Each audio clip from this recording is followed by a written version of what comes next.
के अंदर सीधे खुलेआम लॉबिंग होती है, यानी कि आपको राष्ट्रपति खरीदना है तो खरीद सकते हैं। आपको पता चल गया कि राष्ट्रपति के ये मित्र हैं, आप उनको पैसे दो, राष्ट्रपति से मिलने का वो सीधा तरीका ढूंढेगा। सिस्टम पूरी तरह खुला है। जैसे एलॉन मस्क ने पैसे दिए, मार्केट में खुले थे। तेल कंपनियों ने पैसे दिए, खुले थे। हमारे देश में जो पैसे दिए जाते हैं कि अडानी, अंबानी, टाटा ये सब पैसे दे रहे हैं, वो सब बिहाइंड द सीन चल रहे होते हैं कि नहीं साहब दिए थे, बॉन्ड खरीद लिए होंगे, चुनावी बॉन्ड खरीद लिए होंगे। हमारे यहाँ पर उस चीज को पब्लिक में नहीं लिया जाता, उनके यहाँ पर ये सब काम पब्लिक होता है। अमेरिका ने पब्लिकली इस बात को कि पाकिस्तानी लोग लॉबिंग कर रहे हैं, ये स्वीकार कर लिया। 3 गुना ज्यादा पैसे खर्च करके ट्रंप की लॉबिंग की गई कि उनको जो बताएगा पाकिस्तान का आदमी, वो ट्रंप को सही लगेगा। यही किया पाकिस्तान की तरफ से कि पाकिस्तान ने ट्रंप से कहा कि सुनो सर, ऑपरेशन सिंदूर में हमको बहुत बुरी तरह मारा, हमारे सैकड़ों लोगों को तबाह कर दिया, अंदर तक ब्रह्मोस घुसा दी, सबको मारधाड़ मचाया, लेकिन आपको यह कहना है कि पाकिस्तान विजेता था। बोले बिल्कुल कहेंगे। एक पाकिस्तान के लिए रिपोर्ट निकल कर आती है और कहा जाता है कि सब पाकिस्तान की मिलिट्री सक्सेसफुल हो गई थी ऑपरेशन सिंदूर में। कैसे सक्सेसफुल हो गई थी? भारत ने टारगेट हिट किए, भारत ने आतंकी मारे। पाकिस्तान के द्वारा भारत पर हुए जितने भी रिएक्शंस थे या रिप्लाई थे, उसमें कोई जान नहीं गई। उसके जो जान गई वो मतलब जनसाधारण की जो हताहत होने की और मौत की जो खबरें आई थी बॉर्डर एरियाज में, वो थी जो रिटेलिएटरी एक्शंस में आई थी। लेकिन जो भारत ने टारगेटेड हमले किए, जिसके एविडेंस खुद पाकिस्तान देता घूम रहा था, उसके बावजूद अमेरिका का कहना है कि इस युद्ध में, ऑपरेशन सिंदूर में, पाकिस्तान जीता था। 4 दिन चले युद्ध में पाकिस्तान जीता था। दूसरा ये कह रहे हैं कि इस पूरी घटना में जो पहलगाम में आतंकी हमला हुआ, वो आतंकी हमला नहीं, वो एक विद्रोही हमला था। बोले सर फाइल में बदल दो इस चीज को। ये बिल्कुल वैसे ही है। जब हम पुलिस में थे तो पुलिस के अंदर कहते हैं कि पुलिस के अंदर जो सबसे ज्यादा करप्शन होता है वो इस बात का कि मर्डर हो गया, कोई बात नहीं, मर्डर के बाद जब एफआईआर के बाद में जब कोर्ट में आप जा रहे होते हैं, तो जिन भाई साहब ने आपके लिए धाराएं दर्ज की हैं, वो धाराएं आपसे पैसा लेकर कितना बदल सकते हैं? क्या इसे हत्या के मुकदमे को या मतलब गैर इरादतन में बदल सकते हो, इरादतन से कि जानबूझकर किया था कि गैर इरादतन किया था? क्या इसके अंदर ड्रिंक एंड ड्राइव का मामला डालोगे या फिर केवल कह दोगे कि नहीं सर गाड़ी का ब्रेक फेल हो गया था? क्या आप इसे मतलब लूट ना मानेंगे या चोरी में कन्वर्ट करेंगे? केवल धाराओं का खेल चलता है जांच अधिकारी के ऊपर। बिल्कुल पाकिस्तानियों ने ट्रंप के साथ वही किया और एक रिपोर्ट प्रकाशित करवा ली और उसमें यह कहलवाया कि आप ये कहो कि आतंकी हमला नहीं था। बोले क्या था? बोले दुनिया ने, सबने कहा था आतंकी हमला, खुद अमेरिका ने कहा था आतंकी हमला, फिर क्या था? बोले उसको विद्रोही हमला कह दो। बोले वाह, इसके अलावा क्या? बोले इसके अलावा एक काम और करो सर कि वहां पर पाकिस्तान की विजय हुई थी, आप ये कह दो। बोले हाँ हाँ बिल्कुल कह देंगे, पाकिस्तान जीता था। बोले सर वो इतने दिन से जो आप कहते आ रहे थे कि 8 फाइटर जेट गिरे थे, सर वो 8 फाइटर जेट के बारे में क्या कहेंगे? अमेरिकियों को गुस्सा आ गया। बोले सुनो यार, बाकी सब सही है, तुम्हारे फर्जीवाड़े में हमारा F-35 नहीं बिक रहा है। वो जो यूक्रेन है वो जाकर के राफेल खरीद लिया 100, वो राफेल की बात करने फ्रांस के पास चला गया। तुम्हारे फर्जीवाड़े के चलते मेरे F-35 नहीं बिक रहे हैं और उधर चाइना वाले अपने J-35 बेच गए। ये चल क्या रहा है? भाई साहब इस बात पर अमेरिकी उखड़ गए और इस बार पहली बार सच बोल दिया और कहा कि सुनो वो जो 8 फाइटर जेट थे ना, वो 3 ही फाइटर जेट थे। 3 फाइटर जेट गिरे थे और उसमें राफेल था, इसकी हम कोई गारंटी नहीं देते। और साथ में कहा कि जो राफेल गिरने की फेक खबर फैलाई ना, वो चाइना वालों ने फैलाई थी, क्योंकि चाइना वाले नहीं चाहते थे कि फ्रांसीसी राफेल बिके और वो खुद का J-35 बेचना चाहते थे। और इसका प्रमाण मिलता है कि इस पूरी घटना के तुरंत बाद ही चाइना ने इंडोनेशिया को J-35 बेचे थे। बोले ओहो, तो इस प्रकार की साहब फिलहाल एक रिपोर्ट निकल कर आई। लेकिन हमारे देश में अपोजिशन सरकार से सवाल कर रहा है कि लो जी, फिर वो बोल रहा है, और अब तो वो ये बोल रहा है कि पहलगाम में आतंकी हमला नहीं था, विद्रोही हमला था। वो फिर बोल रहा है कि पाकिस्तान की कार्रवाई, सैन्य कार्रवाई की विजेता थी। हमारा अपोजिशन तो तुरंत उन बातों को पकड़ कर लिया है कि देखो ये क्या बोल रहा है। 800 पन्नों की अमेरिका ने एक रिपोर्ट तैयार की है जिसका नाम है economic US China economic security review commission, और उसके अंदर ये सारी बातें मेंशन की गई हैं। ये है वो report, US China economic and security review commission. इसमें बातें लिखी हैं। इसमें लिखा है Pakistan military success over India in its 4-डे क्लैश शोकेस्ड चाइनीज वेपनरी।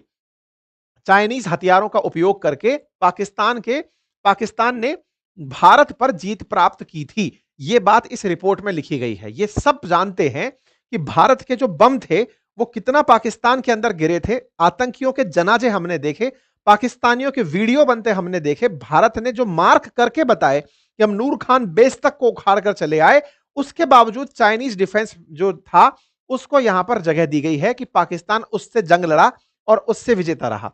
इसमें यह कहा गया कि चीन पर नजर रखने के लिए इन्होंने एक कमेटी बनाई है यूएससीसी, जिसने ये रिपोर्ट प्रकाशित की है और उसमें कहा गया है कि पाकिस्तान को विजय प्राप्त हुई थी। साथ ही साथ आपको याद दिला दें कि यहां पर जो पहलगाम टेरर अटैक था, जिस पर कि ट्रंप ने हमला होते ही रिएक्शन दिया था, 22 अप्रैल के बाद में यहां पर देख सकते हैं टेरर अटैक इसने कहा है।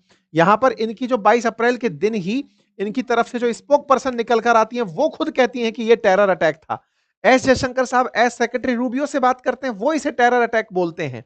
जयशंकर साहब से टेरर अटैक पर चर्चा होती है, तमाम बातें टेरर अटैक पर होती हैं, लेकिन इस रिपोर्ट में उसे टेरर अटैक ना कह करके एक विद्रोही हमला करार दे दिया जाता है। फिर वही वाली बात, रिश्वत लेकर के रिपोर्ट बदल दी जा रही है कि चलो बदल दो। ये तो क्रेडिबिलिटी रह गई है इन लोगों की। ये भाई साहब सऊदी अरब के क्राउन प्रिंस के सामने फिर बतियाने लग रहे थे, फिर वही बात बोले कि देखो साहब मैंने कह करके रुकवाया, 350% का टैरिफ लगवाकर रुकवाया, ऑपरेशन सिंदूर में विजेता किसी को बनाया। देखो मैंने पहले भी कहा था, ऑपरेशन सिंदूर से इनको कोई लेना देना नहीं था। इन्हें लेना देना था कि फ्रांसीसी राफेल विजेता ना घोषित हो जाए। मैंने पहले भी आपको सेशंस में बताया है कि राफेल ने भारतीय सीमा में खड़े रहकर पाकिस्तानी ठिकानों को जो निशाना बनाया, उसकी वजह से पूरी दुनिया के अंदर राफेल का तो लोहा बन गया, लेकिन पाकिस्तान के डिफेंस सिस्टम की मजाक बन गई। पाकिस्तान के डिफेंस सिस्टम की पोल पहले भी भारत की ब्रह्मोस ने खोली थी, जब वो बॉर्डर क्रॉस करके अंदर तक हिट मारी थी। इस बार भी जब हमारा राफेल अंदर हिट मार रहा था, मिसाइलें चला रहा था, टारगेट पर जाकर लग रही थी, उस समय भी चाइनीज डिफेंस सिस्टम पूरी तरह फेल हो गया था। चाइना ने इसी समय पाकिस्तान का साथ दिया और फेक खबर फैलाना शुरू किया, और उन फेक खबरों में ऐसी ऐसी इमेजेस निकालकर डालना, दिखाना शुरू किया कि देखो राफेल ऐसे गिरा पड़ा है। यह सारा खेल हो रहा था ताकि इमानुएल मैक्रोन यानी जो राफेल बेचने वाला देश है, वो राफेल ना बेच पाए और चाइनीज J-35 बिकने लगे। ये काम करने में सफल भी हो जाते ये लोग, लेकिन दुनिया को जिस समय जेलेंस्की ने 100 राफेल का सौदा किया, उससे ये क्लियर हो गया कि ये केवल फर्जी खबर थी। सच ये था कि राफेल सक्सेसफुल था। ये तमाम फेक खबरें हमने उन दिनों भी बाहर निकालकर बताई थी। शुरुआती दौर में ये लोग 5 गिरे, 6 गिरे, 7 गिरे, 8 गिरे तक चले गए थे। इतने राफेल गिरे, इतने राफेल गिरे, लेकिन इनकी खुद रिपोर्ट इस बात के ऊपर क्लेम करती है। और इस रिपोर्ट में निकल कर क्या आता है, मैं आपको वो पढ़कर के सुनाऊंगा, जिसमें सुनिए, despite the fact only 3 jet flown by India's military were reportedly downed and all may not have been Rafale।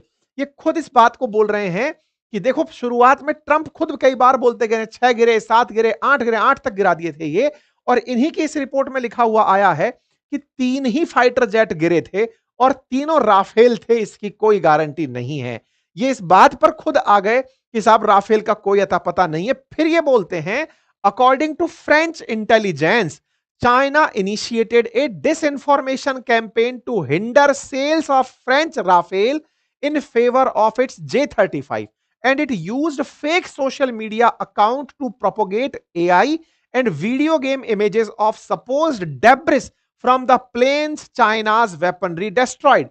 बोले इन्होंने जानबूझ करके फर्जी चीजें फैलाई। अरे मेरे प्यारे साथियों, कम से कम अमेरिका की बातें मानते हो तो अमेरिका की इस बात को भी मान लो। सेलेक्टिवली क्यों मान रहे हो कि वो ये बोला और ये नहीं बोला? अब इस बात को भी मान लो कि ये बोल रहा है 3 ही गिरे थे, 8 से सीधा 3 पर आया।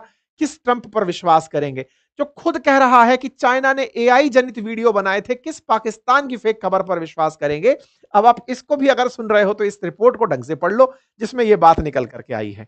बोले पाकिस्तान ने चीन के खुफिया इंटेलिजेंस के साथ मिलकर फर्जी खबरें फैलाई थी। ये बात लेकिन हमारी जो अपोजिशन है वो इसको इस तरह से उठा रही है कि देख लो साहब, अमेरिका कह रहा है कि 350% के टैरिफ के चलते आप लोगों ने युद्ध विराम कर लिया था। देखो अमेरिका कह रहा है कि पाकिस्तान जो है वो इस युद्ध में सफल रहा था। देखो अमेरिका चाहे जो भी कह रहा हो, पाकिस्तान ने जो भी कहा हो, अब वो सबके सामने खुलकर आ चुका है कि पाकिस्तान अमेरिका से कैसे कहलवाता है। खुद अमेरिकी रिपोर्ट कह रही है कि चाइना वाले फर्जी खबर फैला रहे थे। और तो और हाथ कंगन को आरसी क्या, पढ़े लिखे को फारसी क्या। यूक्रेन जब 100 राफेल परचेज कर रहा है, इससे पता लगा लो कि क्या खेला हुआ है। इसका अर्थ यह है कि इस पूरी दुनिया में वेपन बेचने की होड़ मची है। भारत पाकिस्तान के इस युद्ध में F-35, J-35 और राफेल, ये तीनों कंटेस्टेंट थे कि किसको सबसे ज्यादा वैल्यू मिलेगी, और उसी वैल्यू के आधार पर फ्यूचर तय होगा। बाकी आप लोग इस विषय पर क्या सोचते हैं, अपनी राय जरूर बताइएगा। चैनल पर नए हैं तो सब्सक्राइब कर लीजिएगा। फिलहाल के लिए इतना ही। जानकारी पसंद आई हो तो साथियों से अवश्य साझा करें, अपनी राय अवश्य साझा करते हुए कमेंट